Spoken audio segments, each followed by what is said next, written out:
our favorite part about the brewing community, home brewers or professional brewers, is the community. Like she said all over the world. She's not wrong. We went to Belgium, found a craft brewery in Belgium, and was like, these are our people. Like, we are totally comfortable here. Like, totally friendly, sharing beers, sharing ideas, talking about the recipe, like and it was like super cool. We're like, wow, this is crazy. We're in another country we've never been to before, and it's just the same warm, welcoming. So it's the community aspect of this. Like, this is our community, and like, we want them to be welcome here, but we want them to know that.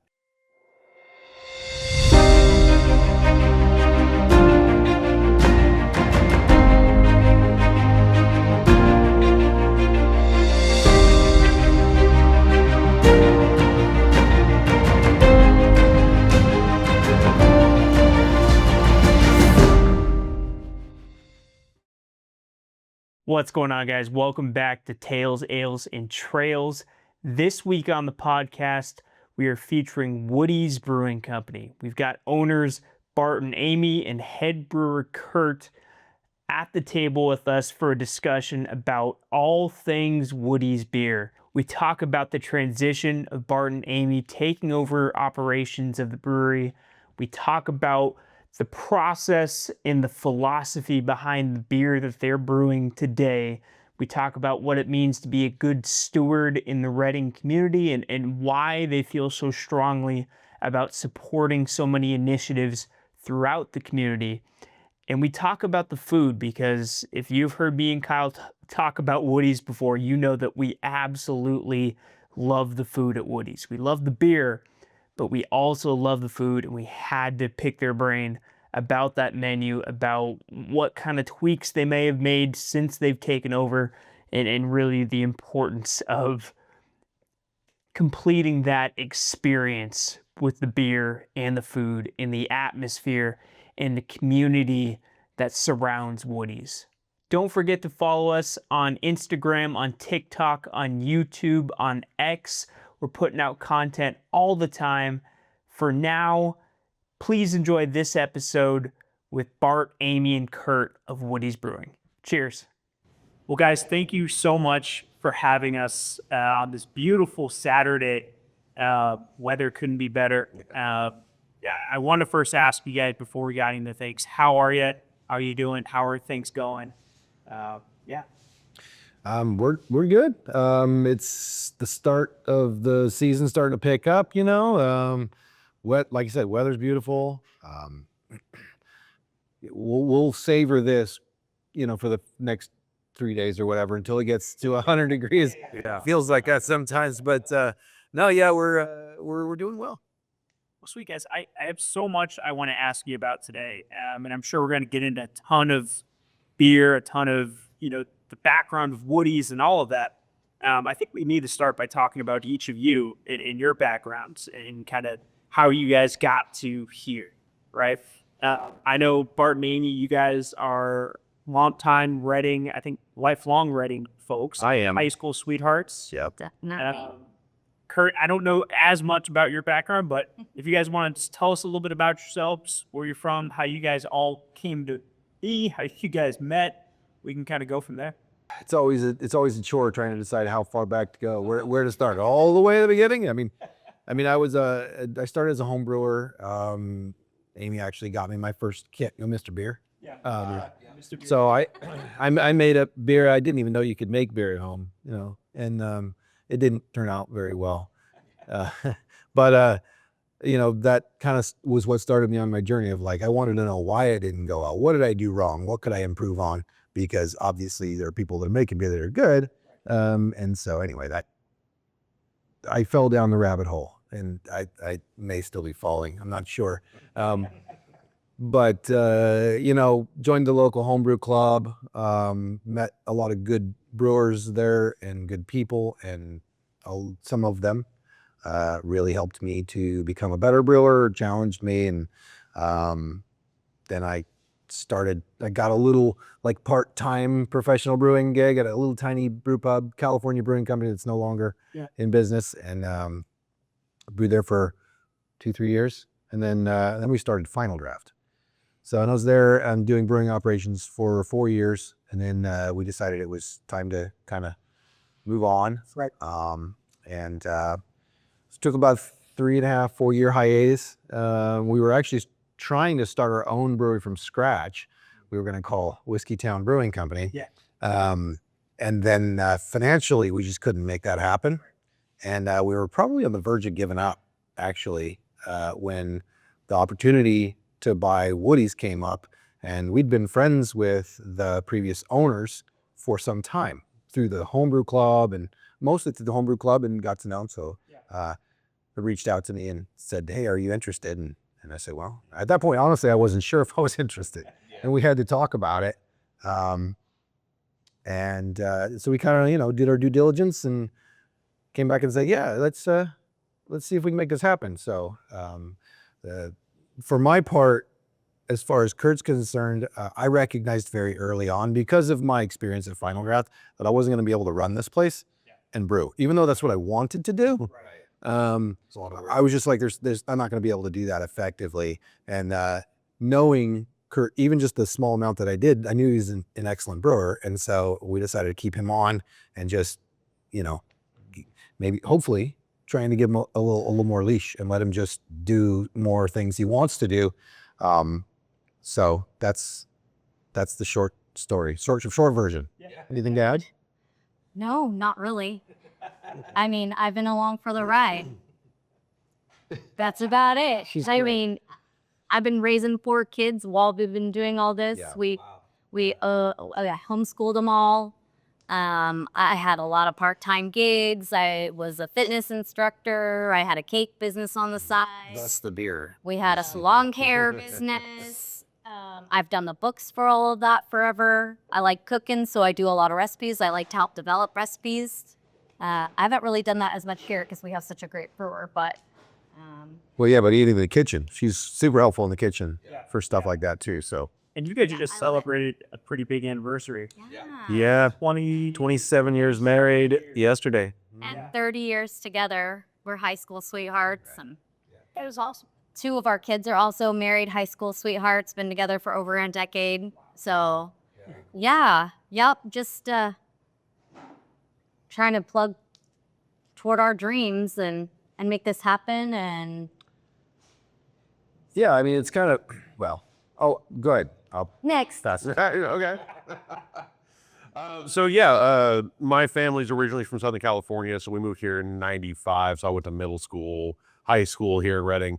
My dad was a home brewer since like 1990, so I kind of grew up around it. Started home brewing a little myself, right around the time I was 21. Maybe a little before. When I was governmentally legal, Yeah, right. I started. Yes. Yeah. Absolutely. Yeah. I definitely didn't drink any before I was. No. That's against the law. What?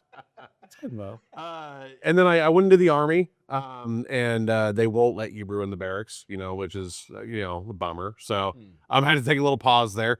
When I got out of the service, I was kind of drifting around trying to figure out what the next steps were, and my wife found a posting from a brewery down in the Bay Area where I was living that said, hey, we're looking for volunteers. So I just went in there and said, hey, can I push a mop? Like, I just want to be around this. And the brewer there said, do you know how to homebrew? And I said, yeah. And he goes, do you want to just work in the brew house? And I said, yeah, So that went from 1 day a week to 2 to 3 to all of a sudden I was doing that more than my regular job. Yeah. And we ended up being able to take my GI Bill benefits and petition the VA to basically say, hey, can I do this as a on-the-job training opportunity? Right. So we became the first craft brewery in the country to actually have a veterans training program. It was super awesome. Like, the VA was very helpful with it. They modeled it after like the programs that like Budweiser was doing, things like that. But we had to build it from the ground up. Yeah. So that turned into 1 year, just one-on-one training with the brewmaster, learning how to do everything on a commercial scale. I stayed with them for a couple of years, and then an opportunity at Wildcard Brewing came up in Redding. So got to come back home, work for Wildcard for a while before they wrapped up. And then I was on the committee for Reading Beer Week for a couple of years. And I was in between brew jobs, and I ran into Scott, one of the former owners, and they said they were looking for head brewers. So I said, well, hey, here's my resume. Like, so came in, interviewed, and I think I started here the Monday after my wedding. Wow. So like, so I worked here for like 2 weeks, then got to go on a honeymoon. So yeah, I've been here since 2019. And it's been awesome. Both the old owners and Bart and Ami have given me lots of creative freedom.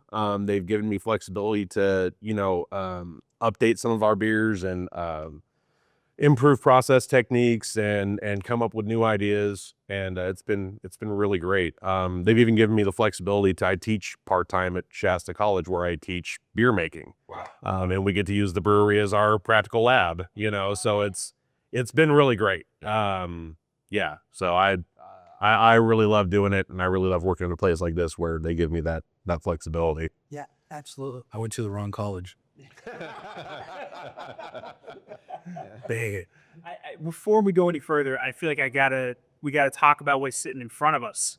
A whole smorgasbord of fairly good looking beers. Can you give us a rundown of what we're looking at? I know I'm drinking the Tiki Time, which is a personal favorite of mine, a hazy that I've had pretty much every time I've come in this book. Thanks. What's this lineup looking like right now? Okay, you probably know better than we. Yeah, she poured them. Why don't you do it? All right, so there you went out of order. Like, I wouldn't normally set up a tasting plate like this because I don't want to wreck your palate. But if we were doing that, we're going to start here. This is our Lake Day Lager. This is pretty much the lightest thing that we have on. Very clean, clear. Then we go to our 837, which is formerly known as Sweet Almost Pills. Almost Pills. So that's a good Pilsner there. Then we also have our Irish. Far side. This is the Irish? Mm-hmm. Was it Kiss Me Irish? Just Irish Red. Irish Red. We also have our, where is it? Ball and Chain. It's going to be over here. Here, yeah. Shasta Haze, which was one of our best sellers in and out of the pub. And I don't know what else I put on there. Nutty Way. Oh, Nutty Woody. Nutty. Yeah. Which is another favorite of a lot of people. We were challenging everybody's ability to keep track. It's Even just, mine. it's fine. Yeah, it's great. It's like keeping track of the ball underneath of the cups. Yeah. Yeah, so a lot of good stuff up there. Yeah, an unreal lineup, seriously. Before we really dive into Woody's, I want to ask you guys, all of you guys, really talking about the idea of craft beer in general. What was it about brewing? What was it about craft beer for each of you that kind of drew you to it? That's made you say, man, this is something I'm really passionate about.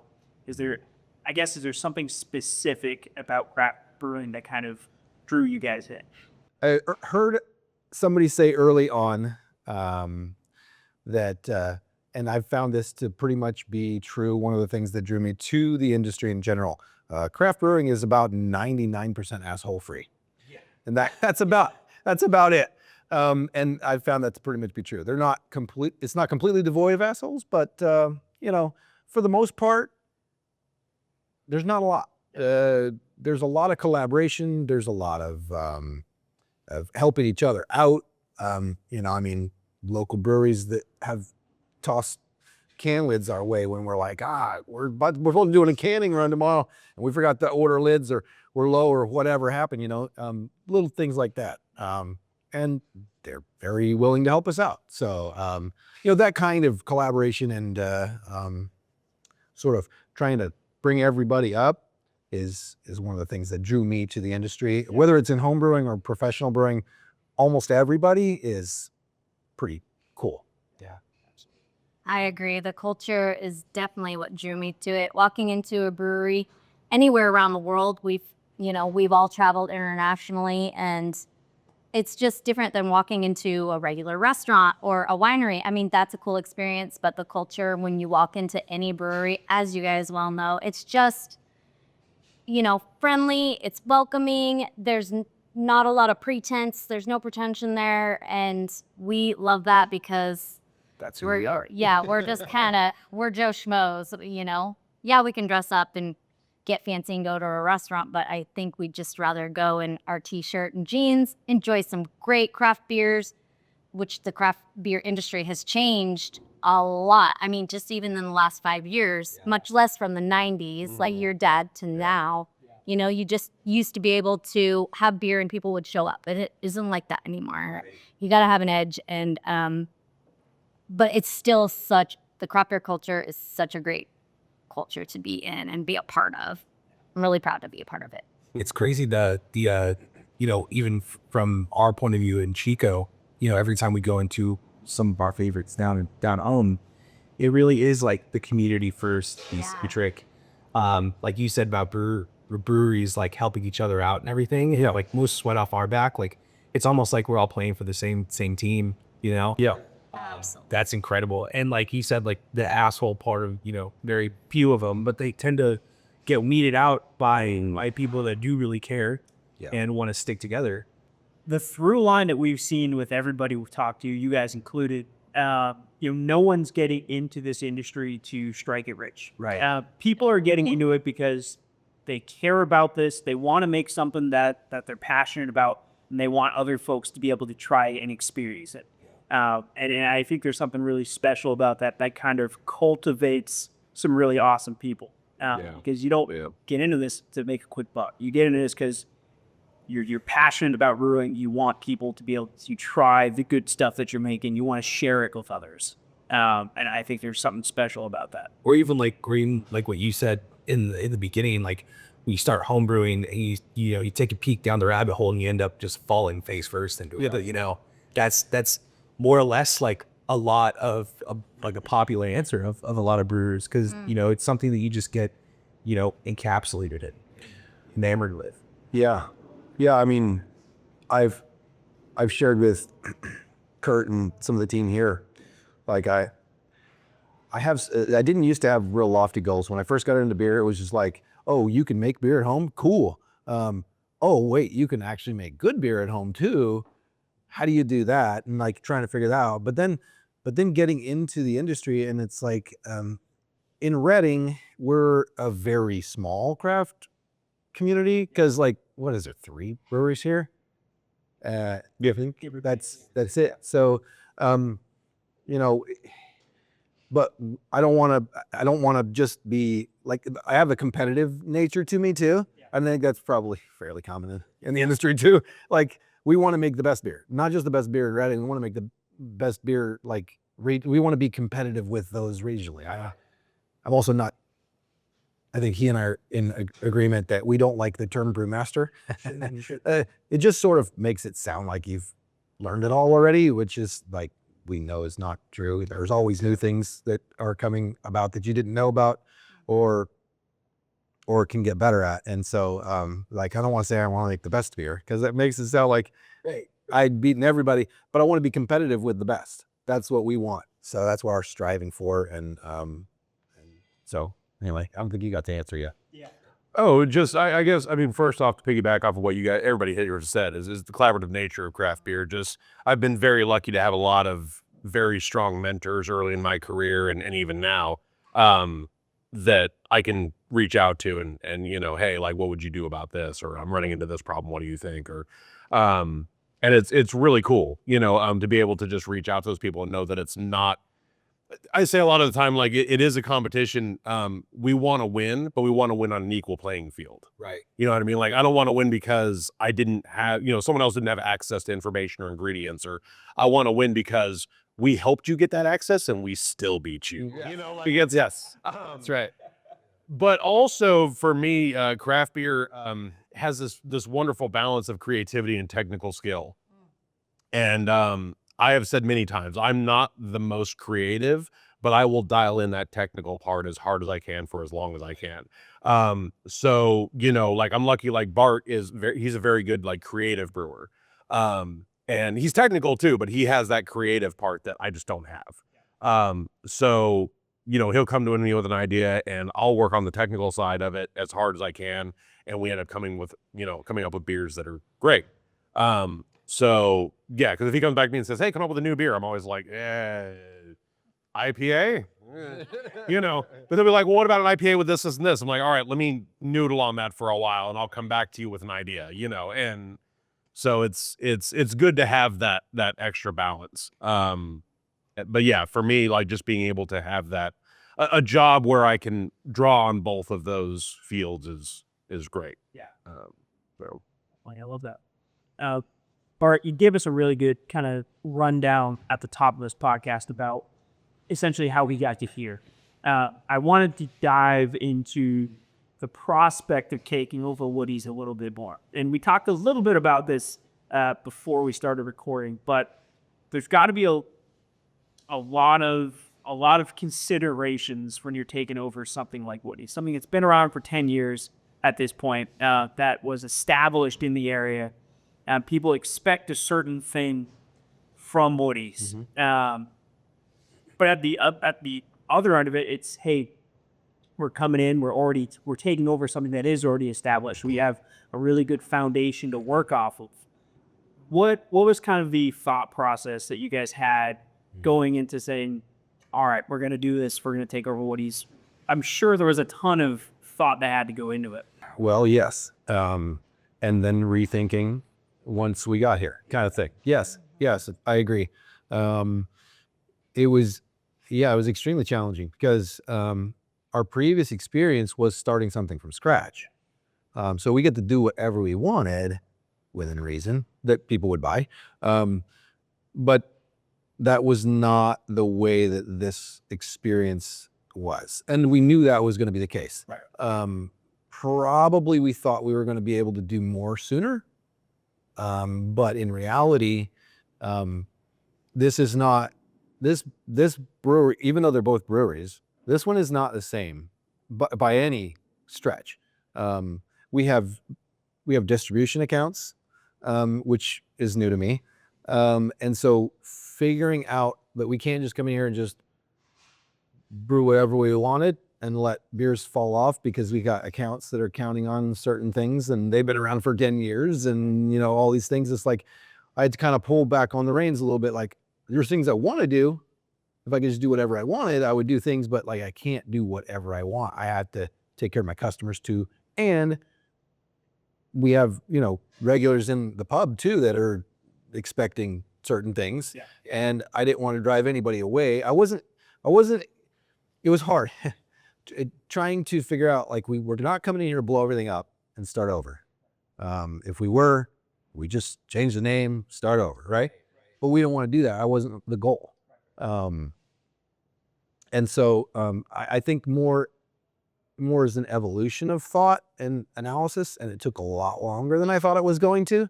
I'd say it took at least the full first year to try to figure out what is the direction we're going and how we actually accomplish that. Because if you'd asked me 6 months ago, I don't think I would have had a good answer for it. Yeah. But I mean, this is not a super concise answer. It's not like, well, it's just, it has become an evolution of how do we figure out how to gel what has been and respect what has been built, but also make it ours. That's been the challenging thing. We've been trying to figure out how to put those things together, you know? Yeah, it's finding that balance, right? Yeah. You know, staying true to what people have come to know as Woody's, but also, you know, taking your own, I guess, instilling your influence on what Woody's is and what Woody's can be. Yeah. So, like, perfect example is 837. All right. So this beer used to be called Alma's Pils, and previous owners, they named this beer after, I think, a grandmother. It was the brewer's mother-in-law. And so it was from Germany. Yeah. Like, so it's a cool story. Yeah. And I didn't want to disrespect what their family tradition was, or the name, or the past history.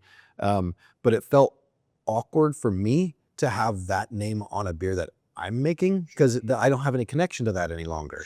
You know what I mean? So it was this difficulty of like, well, we want to rename the beer, because we don't have a connection to that person. And we also wanted to like make some little tweaks here and there. But like, so that was a difficult thing to be like, I think in this case, the easiest thing is just to rename the beer and then tell our regulars that it's the same beer, just with a new name, kind of thing. And so that was a tough one. That was the first one. And then the other ones kind of became a little bit easier as we went along, as we mostly kept all the other names. But just as an example of how, like, it's just a beer. So we had to go through this whole like mental gymnastics of how do we honor the tradition in the past, but also make it our, beer and company and stuff moving forward. So, yeah. Sometimes those decisions are harder, like you said, about like evolving the brewery instead of, just nuking and starting fresh. Right. It's just a little bit more delicate. That is situation. Right. Yeah. Well, and nobody really knows outside of the organization all of the thought and the attempt to do things. They just see like something new, and hopefully we execute it well and it is received well. But we don't know. I feel like this is a good spot to maybe pick your guys' brains about your brewing philosophy, both you and Kurt, because, like you said, there is some of your influence that's coming into the beers that you guys are making and the way you guys are operating. I think about the Nutty Woody. Yeah. You guys were just telling us that it's a new version of Nutty Woody. And it's a very broad, open-ended question, but can you guys talk to us a little bit about your brewing philosophy, how you go about developing new beers? What's that process like? I'll let you go first. All right. So for me, it starts out with a very, very technical base. I look at what is this beer supposed to be? So when I'm designing, I'll kind of look at, okay, I want to design within those parameters of what anyone who would walk in here and see a brown ale on the menu, what would they expect? From there, then it starts to evolve into, okay, how do we make it our own a little bit? Like, if I stick to just the bare bones technical description of a brown ale, well, they can buy that at Bevmo. You know what I mean? Like, so we have to do something to kind of tweak it and make it ours. And that's, like for our brown ale, we introduced a little bit of Belgian malt. We introduced a little bit of, maybe using a higher grade English base malt, where we're just elevating these slight differences to make it more of our own. And then, so yeah, what ended up happening with Nutty Woody, for example, was we had one recipe that had been around forever before I got here. And it did really well. But when we kind of had the opportunity to reevaluate our recipes and say, hey, we have new owners, we have this opportunity to come in and maybe make some changes and kind of put it under the umbrella of updating everything. Let's take a look at our English brown ale. There was a lot in there that didn't make complete sense to me. Like it was a recipe that just maybe had a little bit too much of a malt soup going on. So we stripped out a lot and tried to get it back to that like technical base, and we went a little too far. We basically created this beer that, yes, it was a brown ale, but it didn't have that Woody's fingerprint on it. Right. So what you're tasting now, that was us bringing it back to what we were expecting, where we kind of said, okay, like let's find that middle ground of what people expect from Woody's. You are the expert. Yeah. Fantastic. I was telling him I'm partial to Nutty Woody. Yeah. Every time we come back from camping at Whiskey Town, I'm like, it's Woody Town. But yeah, I mean, I've had a lot. Ball chain, I said I was also partial to, but yeah, the Nutty is just overall fantastic in my mind. Yeah, and that's for me, that's the approach we try to take to everyone is, we've made changes to Shasta Haze over the years. We've made changes to, every recipe that you would have right now, even if it's a beer that we've had at Woody's since they opened, I have put my fingerprint on, and then maybe in the last year we've made even further changes. So nothing is the same now as it was 10 years ago, and nor should it be. As we learn new techniques and new ingredients become available, we should be evaluating those techniques and ingredients to see if they have a place in our lineup and improve our processes. And especially, our lagers is probably the biggest change we've made. We've started fermenting under pressure, which is a very old technique, but it's kind of made full circle back to mainstream craft beer. And that was a technique that I learned about at the Craft Brewers Conference 2 years ago. And they were basically saying, if you're not doing this, you should be. And luckily, I had gotten a hold of a book that told me I should be doing it. So that was one of the situations where we went there and they said, hey, you're doing everything you're supposed to be doing. Keep doing it. Great. Like, I came back excited, like, hey, we're doing the right thing. Let's keep doing it. And we've expanded that same technique to all of our lagers now. And we actually did the most recent batch of the Belgian white ale, fermenting under pressure, which again is a more traditional technique, but should drive those like very fine carbonation and elevate those esters from the yeast and the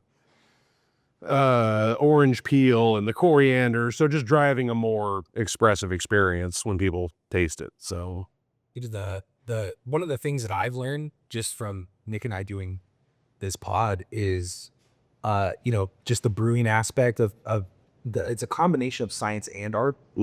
And a lot of times in both of those lines, a failure of or something that you put out, like that you're just like, yeah, you tried it, but it wasn't the thing. Part of like losing that is also winning, because you're just learning things along the way. And sometimes like taking a step back and really like honing it in is like the key.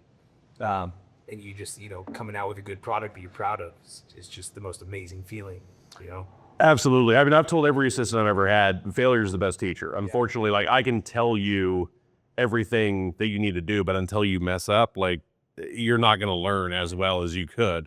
Hopefully they mess up on a pilot batch and not a 20 barrel batch, but you're absolutely right. Like having that opportunity to step back and say, okay, like we tried it, maybe that wasn't the best way to go about doing it. Like that's and you should have that ability to just accept that I made a mistake. And it's I think that in my opinion, the worst breweries are the breweries where basically people come in and everything they make, people are like, this is the best beer ever. Yeah. Because you're not, I'm glad you like it, but do you have any suggestions? Like I might not want to hear them all at once, but if you want to throw me a few here and there, like I'm happy to hear them, because if I have one person telling me, oh, I didn't really like this beer because it was too malty. Right. I might not change anything. But if I have 20 people tell me that, maybe there's something there.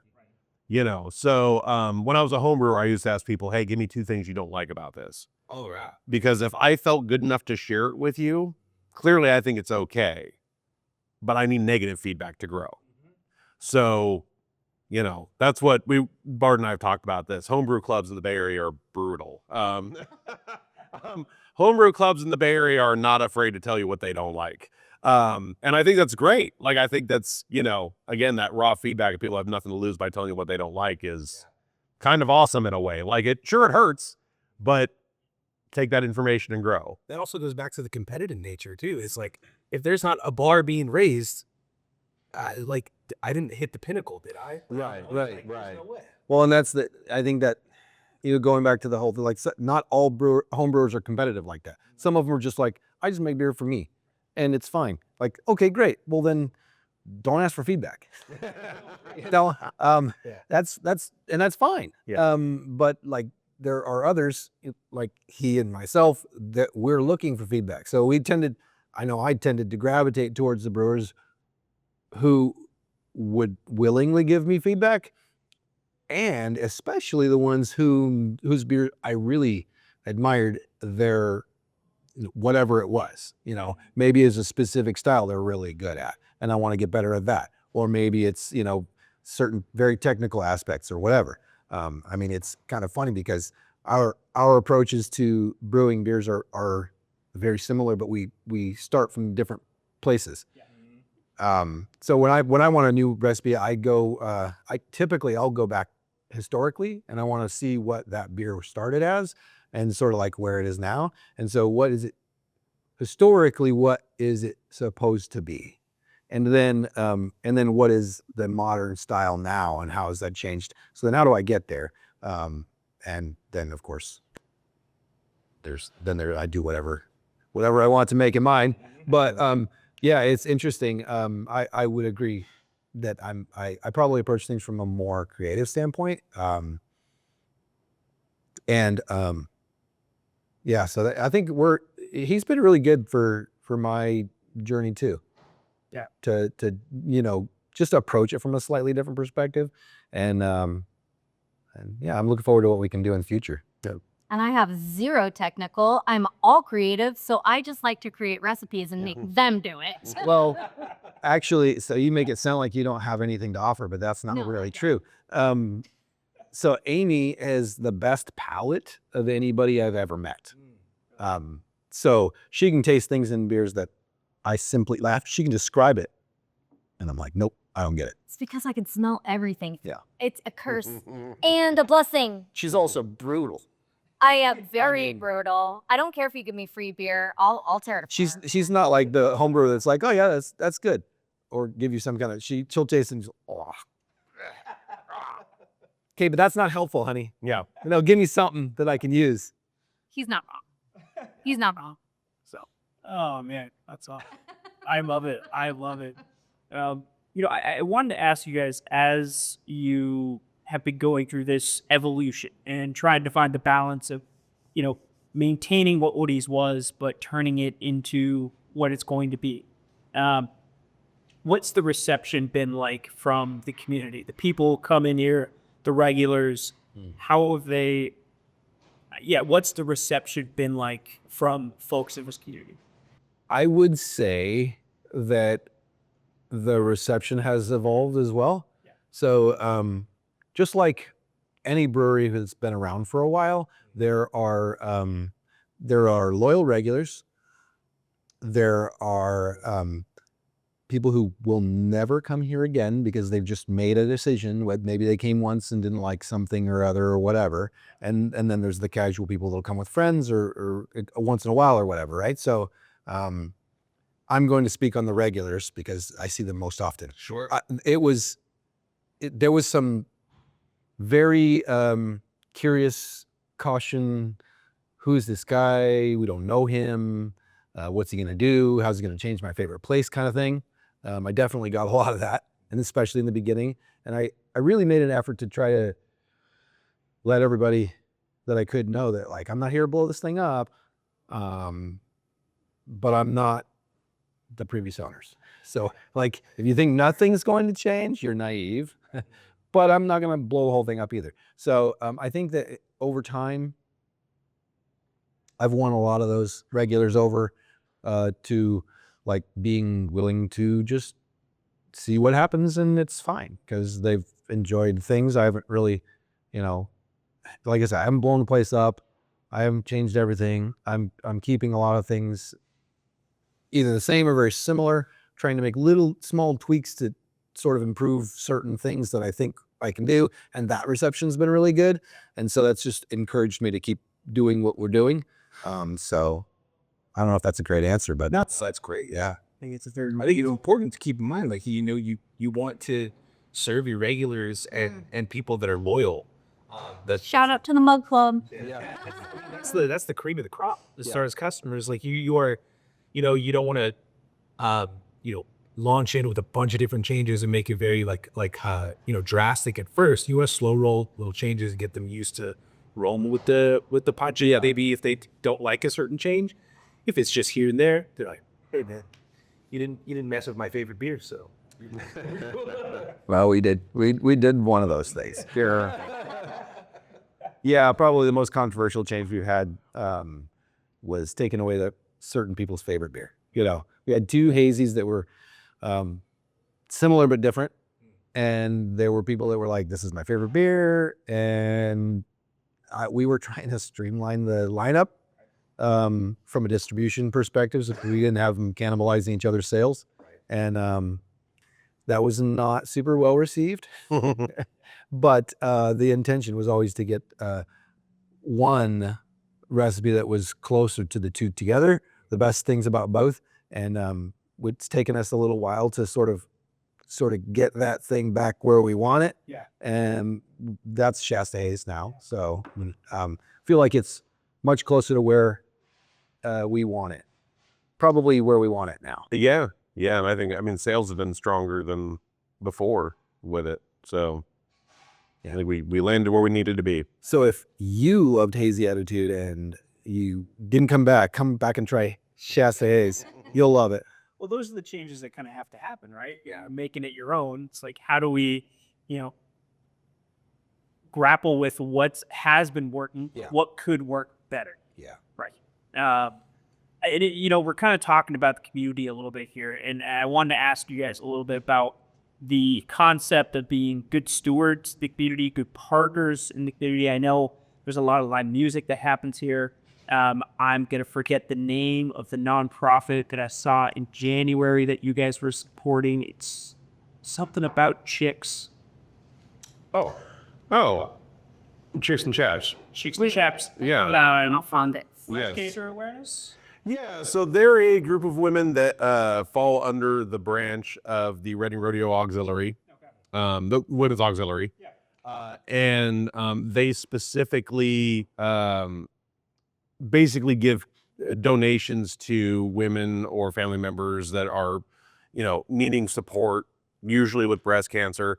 And it's always unsolicited. Like they hear about it and they show up and here's a check and let us know if you need any help. So yeah, we've done fundraisers with them where we rename the Lake Day Lager to Chicks and Chaps Lager, and we let them go out and promote it as such and get it on tap in places, and the proceeds from those sales go back to their organization. Yeah, that's one we're real proud of. We just did a donation with the Tehama Firefighters Benevolent and Burn Fund.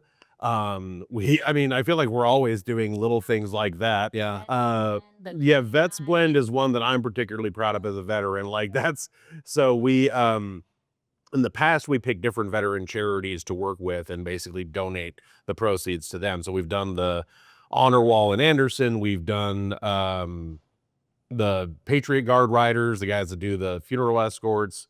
We did the Cal Vet Home here in Reading one year.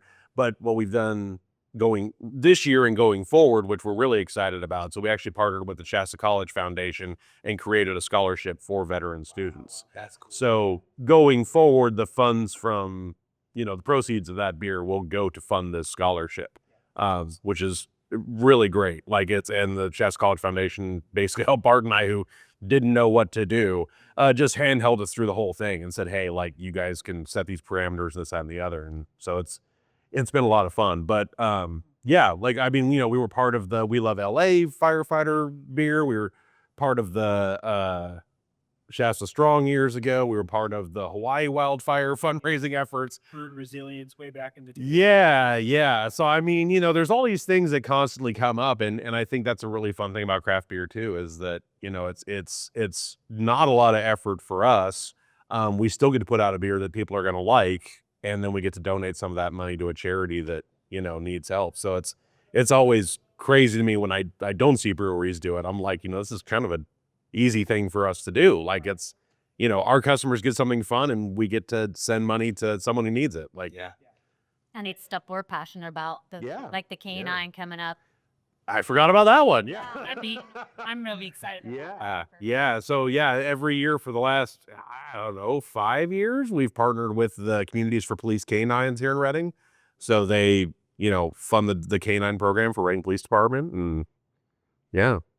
That's cool. It's one of those things where, you said it right there, it's an easy thing to do, but there's a lot of people, a lot of organizations out there that don't do it. Mm-hmm. So I guess around this, why is it important for you guys to do these things, to be these partners in the community, to help support these efforts and these initiatives? Because as easy as it is to do, you guys are making the effort to do it, and I feel like that is meaningful. Yeah. I would say there's a lot of answers to that, but I could say, well, I could bring in new customers and stuff, but that's not really why we do it, right? I think it kind of goes back to the community aspect of it. Like, our favorite part about the brewing community, home brewers or professional brewers, is the community. She said all over the world. She's not wrong. We went to Belgium, found a craft brewery in Belgium, and was like, these are our people. We are totally comfortable here. Totally friendly, sharing beers, sharing ideas, talking about the recipe, and it was super cool. We're like, wow, this is crazy. We're in another country we've never been to before, and it's just the same warm, welcoming. So it's the community aspect of this. Like, this is our community, and like, we want them to be welcome here, but we want them to know that. And like, so I'll give you one more example. That my favorite. So we get solicited for donations all the time, as you can imagine. Any business does, and we can only do what we can do. But we love to do things, especially if we can do them in a unique and different way. So like, I was contacted last year by one of the local schools about. I think it was, I can't remember the specifics, don't quote me on it, but I think it might have been a sober grad fair. Was it? And I was like, I expressed my discomfort since we're in the business of making alcohol, and this is a sober grad kind of a thing, with the situation. And they were like, oh no, everybody's fine with it. And I was like, well, I'm not sure I am. Yeah. And so what I really liked about that was that we talked, this is a student, by the way, who I was in contact with, and we talked about what we could do that I was more comfortable with, and what we ended up landing on, which I didn't think we were going to be able to pull off, by the way. These students came here, and we showed them how to make our signature house tots for their fundraiser. They made them. Wow. And then took them to their fundraiser and sold them. And so I was like, I really liked that, because they were very much involved in their own fundraiser. They worked at it, worked together, figured out, they learned something new, whatever, and then they were able to make, get their funds from it that way. And I was particularly proud of that, and I hope they contact me again, because that was fun. Yeah. That is probably my favorite for segue, because I did want to ask you guys about food. Absolutely. I feel like, and this is the outside looking in, this is people who come to Reading, several times a year. Yeah. But definitely not as often as the locals in the community here do.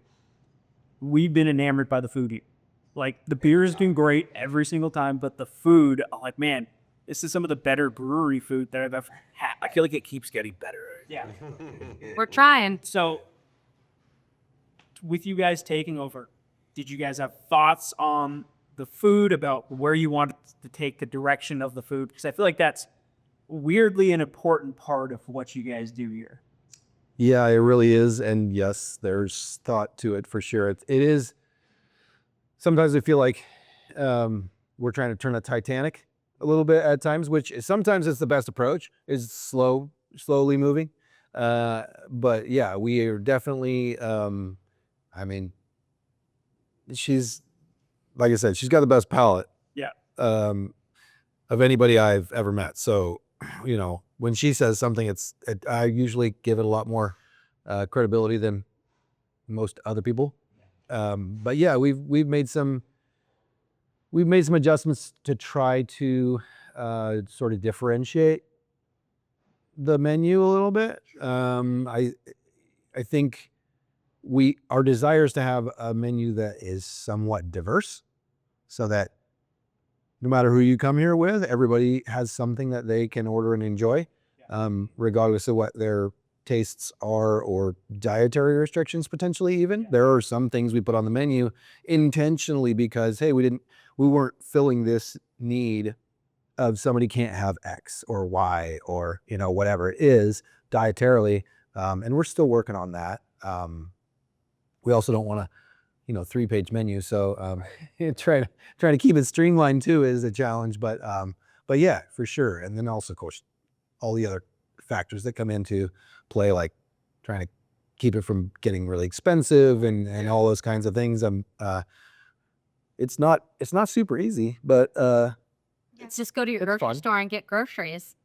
Then tell us we're expensive. Yeah. I think it's really exciting too, to not only we have our menu, we have the regular things, we have, the tots, which we still make by hand. That was done by the larder checks, who were Polish in their, heredity. And all three of us, even though we're not related, we're German. And so not only going back to the menu and having those staple things, but it's really exciting because we also have our specials, which are seasonal. So we change them every 3 months. So that gives us an opportunity to be creative, to bring in things that we don't always have. And people get really, really excited about it. Not only that, but we actually just put on our first brewer's dinner. Well, our first. I think they've done it Yeah, before. they've done it, but our first all together. And that was really fun. Kurt made some amazing beers to go with food, which we're really passionate about. We call ourselves foodies. We like to eat. We like to cook. And so we're going to be doing more of that. In fact, one of the local downtown restaurants, talking about collaboration, 530 Paradiso, they are throwing a brewer's dinner that he designed the food this time, and we're supplying all the beers. So just little collaborations with local restaurants. We get really excited about that. So we love it. I've been staring at those gochujang wheats. Oh my God. Since I got in here, I was like, man, those sound good. I did not. I was excited about that, but I had no idea. We've run out of the sauce like twice this week. Really? Wow. So we're like struggling to keep up with the sauce. I didn't expect it to be quite that popular. As the lamb burger, we've been selling out of that almost every day. Hamburger's great. It's a fan favorite for sure. Yeah, absolutely. I want to, look ahead to what's next with Woody's. You guys have, like we've been talking about, you've been working at finding that balance. And I guess now is the question of where do you guys go from here? Where do you guys want to take Woody's? What's happening in the brew house that maybe we should be looking out for the next, however many months? Where do you see Woody's going from here? So I will say we're expanding some territory a little bit. We are very close to a distribution agreement to bring our beer over to the coast, to the Eureka area. So we're very close to that. So, I mean, shoot, by the time this comes out, maybe, I don't know, could be weeks. God willing. Right. we have kind of been waiting for the right time, I guess, for everything, all the stars to align, so to speak. And then we're also expanding territory down into your neck of the woods, into Chico. So we've got a couple. We've been kind of working at it. Chico's kind of tough nut to crack with the big boy of Sierra Nevada down there. They're everywhere, which is great. Tremendous admiration for Sierra Nevada, but man, they have some super loyal followers that are hard to get. They do. To try anything else. Yeah. I will say shout out to Lost Dutchman, who has kind of spearheaded our effort down there. Like they've given us, I think, 2 taps at this point, which has been really good, including Tiki Time. So That wasn't Woody's. Yeah, literally 2 days ago. Yes, had skate. It's probably here. Quickie. Oh, Quickie, maybe. Yes. Yeah. So they've, we've like Bart said, it's been tough nut to crack. We've been trying to find an in there, and they've kind of been our in, which has been really cool. And we've already lined up a few more down there that we haven't delivered yet, but we're hoping next week. So Yeah. I remember getting real stoked the first time I saw it at Dutchy. So I think it's Woody's. Say we appreciate you. It's going to be a lot. Yeah. You're supporting a family, you're supporting a community here, and we're happy to support back too. Yeah, that's good. We're going north as well as we're trying to hit Weaverville. That's true. We're extending. So we're self-distributed, which I think we may be the only brewery in the area that is. Yeah. So, it's in a lot of ways that's challenging, but it also gives us some freedom to do some things that, to take care of people in ways that maybe we couldn't otherwise. So that's been good. And then on the beer front, one example, we made a new beer that I felt was kind of a small hole in our lineup. So we called it Dad Bod. Nice. And the reception was really, really positive. And so we did let it kind of fall off the menu while we were serving Vets Blend. We don't want them competing against each other too much. But we are bringing that back here in like 2 weeks, 2 or 3 weeks from now. Yeah. and the intention is for it to stick around. And so, it's a really nice, everything you want in like a West Coast IPA. It's great. So that's one thing we're bringing back. Just be competitive in that same sphere that like West Coast IPA, and so that's something new to look forward to as well. Piggybacking on that, last year we also purchased a beer serving trailer, which has opened up a lot of expansion for us. We're renting it out to people. So that's new. Taking it along to events. And I don't know how much you want to talk about more expansion things. Maybe some tricks up our sleeves? Yeah, hopefully some more expansion within the footprint, but it's probably going to be a little bit. So You know, Yeah. it's process. We have a lot of dreams. We have a lot of, things. We want to raise the bar and keep going with that. Yeah. yes, if you got like $1 million in your back pocket, it should really be helpful. Toss that right over. Yeah, I can shoot you that. This too. Well, guys, kind of how I wanted to wrap things up, and I really appreciate you guys giving us this time. This has been a really awesome conversation. I'm glad we got to do this, but I wanted to ask you guys, each of you, about what the most rewarding part of this experience has been. And maybe it's not just with the Woody's experience. Maybe it's with craft beer in general. But what has been the most rewarding, the most meaningful part of this experience for each of you? Well, for me personally, it is not only, which is a big part of it, fulfilling our dreams. We are the 100% owners here. We've never had businesses that we ever have partners. So that's a big one. It's been really, really, really hard. And because of that, rewarding. So that, and then being a part of our community, because we've both been here for so long. We grew up here.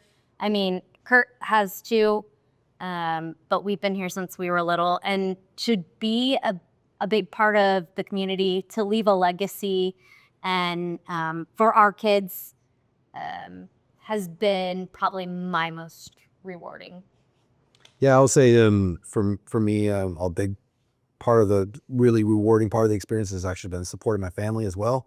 That's been huge. Huge. But like she said, community. Like I was born here, raised here, so your network becomes pretty extensive. Yeah. Between my parents and 4 other siblings, not all of which are here, but most of them are, and different things we've done here and there and everywhere. I just find like an old school teacher comes in like, hey, go and say hi to them, and they're, oh, hey, I didn't even recognize you, or somebody that I worked with,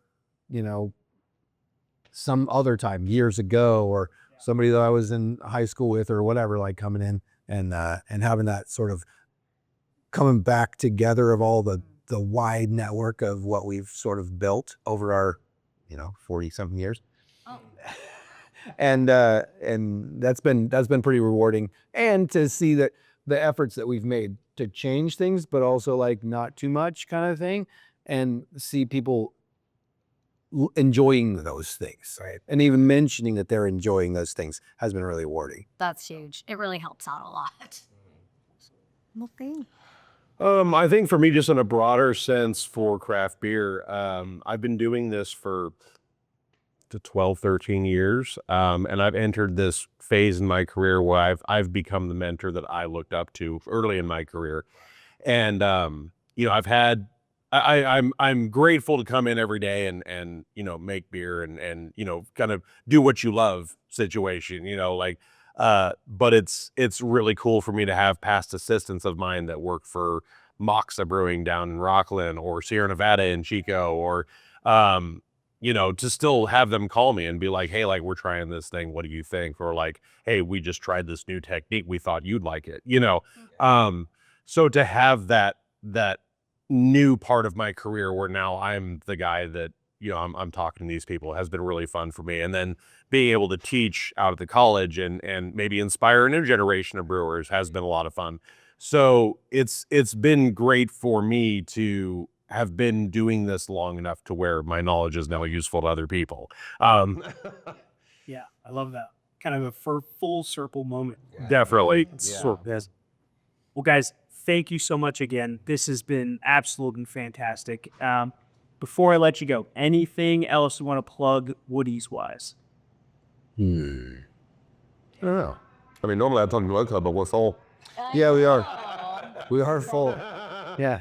So maybe next year, huh? Yeah. What do we have coming up? I mean, Lots of events coming up. Event season is starting, so you're gonna actually, our guys are doing an event today. They are. They're down at Ales for Tails down at Feather Falls Casino. He said it right. I didn't say it right. Yeah. I forgot another charity beer we do that we'll be bringing back in the next couple of months is the Brandon Creek Blonde, which benefits the trail program out at Whiskeytown National Park. Yeah. So keep an eye out for that. Well, yeah, that one you saw. Yeah. And It then just keeps going. oh, he does. They're That's a lot. Stuff. yeah. Keep supporting local. That's a really big thing. We love to support local. we're hoping to do a so we just recently this year we started partnering with the Porsche Club of Northern California, and so they come here like every last Thursday of the month and just do Porsches and Pints, kind of a meetup thing, and that's fun. And I think it's next month. Next month they're doing a like kind of a show and shine kind of a thing, sort of a deal. We're gonna do that out on the street. We're still in the planning phases of that, but stay tuned, and that could be a really fun one. Yeah. And I guess one final thought, just from if you do want to see our beer out there, ask for it. There you go. Because we don't have a distributor that's out there forcing people to take it. So like, we can't have somebody stranglehold a restaurant and say, if you want Coors, you have to take our product, or if you want Michelob, you've got to take this. So if you want to see Woody's beer out there, just ask for it, because a lot of places don't know us, especially as we get into Chico and Weaverville and Mount Shasta. They might not be familiar with Woody's. So if you have a favorite place that serves beer, just say, hey, like, can we get a Woody's tap on? And I bet the next time we go there, they'll ask for it. Yeah. So Awesome. Well, down at the pubs in Chico, we will spread the word. We love it. We love it. we'd love to have more presence in Chico. I'm down there all the time, and while I love Chico breweries, and it'd be nice to have my own stuff on tap every now and then. I think there's room. I think you get a brew. So, well, thank you guys. This is, like I said, I've said this a million times, but thank you. This has been awesome. Well, thank you. you. Yeah, we really appreciate you contacting us, and this has been fun. Absolutely. I think we have enough tasters that we can do a cheers to kind of wrap things up. Absolutely. Oh, that was your. Double fisting. Oh, You're nar- I want this one. There we go. okay, I want this one. Okay. Cheers. Cheers. Namaste.